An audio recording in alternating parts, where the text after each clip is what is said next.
ए दिल ड्रामे की अगली किस्त में आप देखेंगे कि एक तरफ कबीर के बचपन की सच्चाई इसकी फुप्पो की जुबानी सना को पता चलती है, और यहाँ तक कि फुप्पो को ये भी पता था कि कबीर इस वक्त कहाँ है और किसके साथ है, इसलिए वो सना को वहाँ भेजती हैं। अब सना जो फुप्पो के बताए हुए एड्रेस पर पहुँचती है, यहाँ पर एक गैर लड़की को दरवाज़ा खोलते देख समझती है कि वो गलत जगह आ गई, लेकिन फिर अंदर से कबीर की आवाज़ आती है और सना हैरान रह जाती है कि कबीर इस लड़की के साथ यहाँ इस फ्लैट में क्या कर रहा है। वो कबीर पर नाराज़ होती है कि मैं वहाँ अकेले तुम्हारे लिए परेशान हो रही थी और तुम यहाँ पार्टी कर रहे हो, जिस पर कबीर कहता है कि मैं घर आकर बात करता हूँ। सना जिद करती है कि मैं तुम्हें लिए बगैर यहाँ से नहीं जाऊँगी, और यहाँ पर कबीर अपना गुस्सा दिखाते हुए कहता है कि मैं एक बात को बार बार दोहराने का आदी नहीं हूँ। लेकिन सना जो पूरी ईमानदारी से इस रिश्ते को निभा रही, वो इस तरह कबीर की बेवफाई को बर्दाश्त नहीं कर सकती। वो इसका हाथ पकड़ती है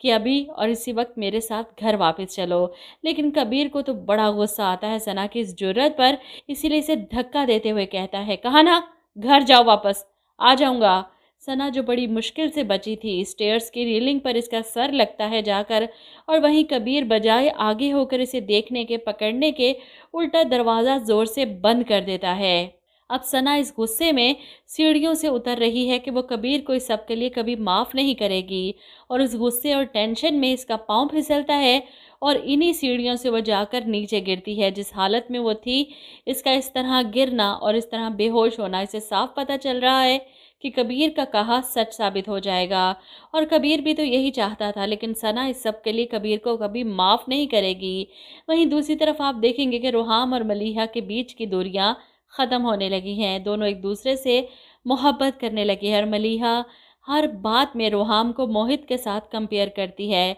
हर लिहाज से रुहाम मोहित से बेहतरीन इंतखाब लगता है इसे। रुहाम पूरे दिल और सच्चाई के साथ मलीहा को अपनी बीवी कबूल कर चुका है, और जिस गुलाब के फूल को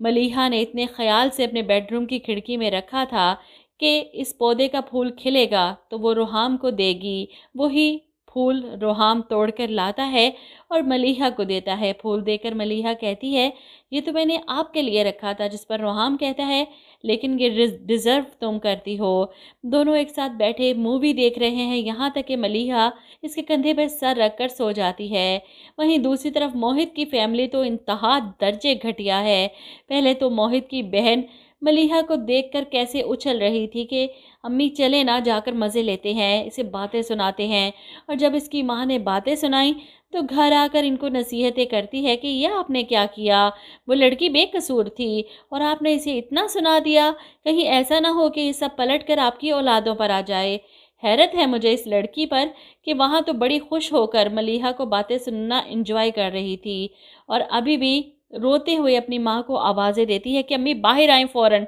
और मुझे लगता है कि या तो फिर मोहित वापस आया है, या फिर इसकी बड़ी बहन उजड़ी हुई हालत में वापस आएगी कि वो लोग तो फ्रॉड निकले, मुझे घर से निकाल दिया, सब कुछ छीन लिया मुझसे। कुछ ना कुछ तो होने वाला है इस फैमिली के साथ। वैसे सना के लिए बड़ा बुरा लग रहा है कि बेचारी हर जगह पिस गई, बेवफाई करना नहीं चाहती थी, ज़बरदस्ती करवाई गई, और इसके बाद रोहाम की आंखों में अपने लिए नफ़रत भी बर्दाश्त की इसने, फिर कबीर जैसे मर्द को भी बर्दाश्त कर रही है, और अब जब एक खुशी से मिलने वाली थी तो कबीर ने वो भी छीन ली।